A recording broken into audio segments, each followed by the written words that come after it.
I would like to say a few additional words about what happened in Jacksonville yesterday. Florida, the state and its people condemn the horrific racially motivated murders perpetrated by a deranged scumbag in Jacksonville at the Dollar General store. Perpetrating violence of this kind is unacceptable, and targeting people due to their race has no place in the state of Florida. Casey and I extend condolences to the victims and their families.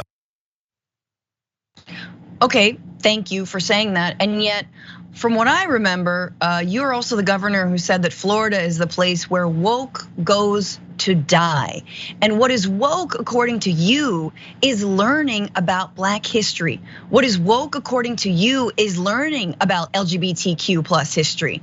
So the idea that a white shooter or a bigoted shooter would target those communities, that should not be lost on any of us. But Senator, what do you make of this? Him showing his face in the wake of all that. Yeah, it's empty. I mean, I've seen footage of Black people booing him as well. He should be booed because this is empty. His back was all the way, Francesca, all the way up against the wall on this one. Had there been just a little opening there, I think he would not have called it racially motivated, but he should have went further and just say what it was. It was anti-Black racism. This is the same governor. I mean, you're laying out the list of things that he has done. Another is to his very school board, his state school board, declaring that enslaved people learned so many great skills under slavery by leaving out the fact that they were raped, that they were maimed, that they were separated from their families, that their labor was not paid for, that they were kept generationally enslaved. He left out all of that. He left out the Black codes and Jim Crow, all of that stuff. He left all of that out. So, there's very little at this point that this governor can do he has not done enough to redeem himself as of yet. Now he has some opportunities to do that. He should go back to that school board and tell them to throw out all that nonsense and historical foolishness that they want to teach these kids. That would be a start.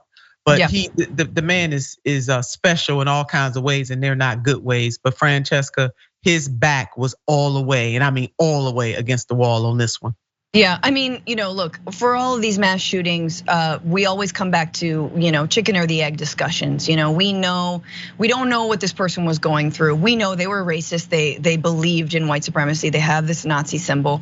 But one thing we do know, though, is our access to guns sets us apart. There are histories of violence and racism in many, many countries around this world.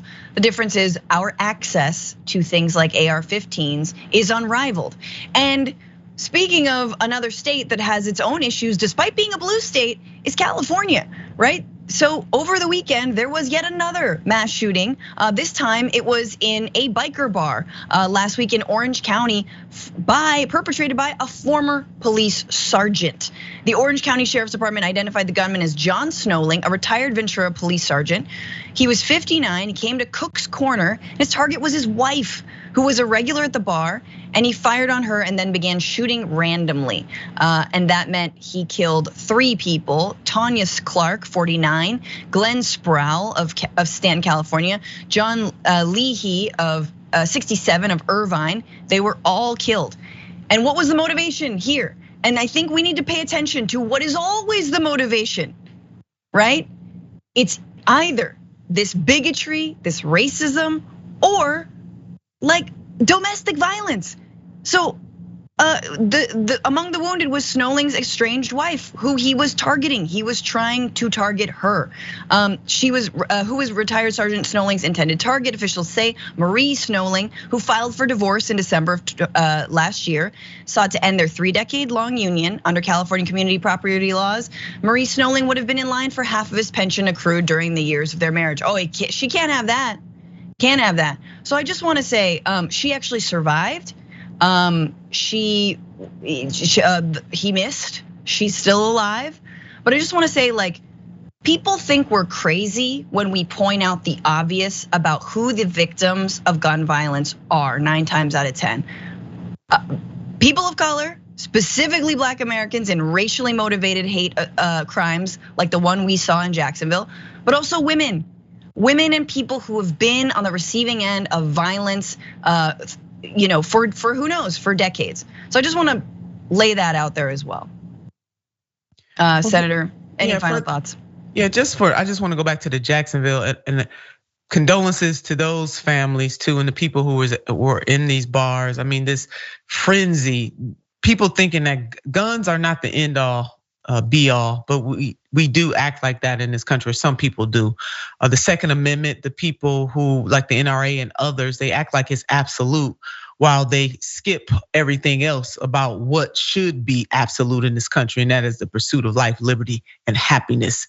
And part of life and liberty is being able to go to the damn grocery store or being able to walk down the street, whatever it is that you need to do in your daily life without fear of being gunned down for whatever reason. So that part.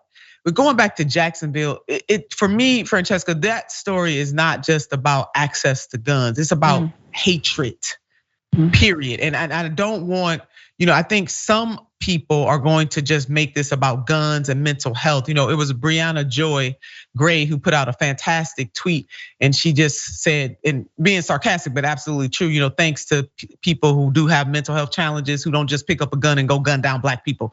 In other words, it is wrong for people to continue to pretend like that this is just a mental health crisis. I know a lot of people with mental health, hell, everybody probably got some type of mental health challenge in their lives. You're not picking up a damn gun, but I'm talking about people who are diagnosed.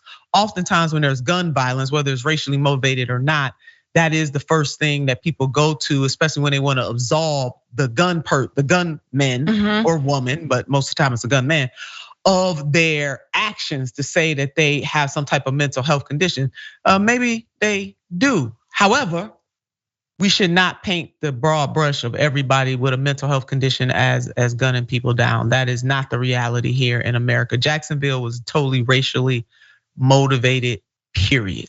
To the point where even DeSantis can't deny it, right? To the point where even Republicans are saying, okay, but when it's not so clear, and they have no solution to it. Their solution would be to shut the F up, but they won't do that.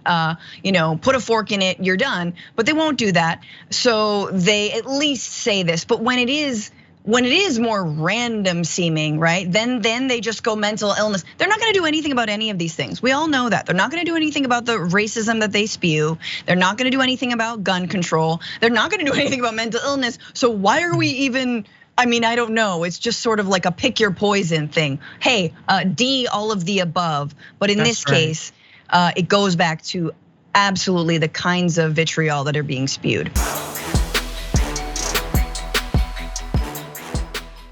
For more political news, breakdowns, interviews, stories of activism, and me trying my hardest to care about the occasional big celebrity news story, subscribe to our YouTube channel at youtube.com/The Damage Report. And you can ring the bell wherever it is so you don't miss anything.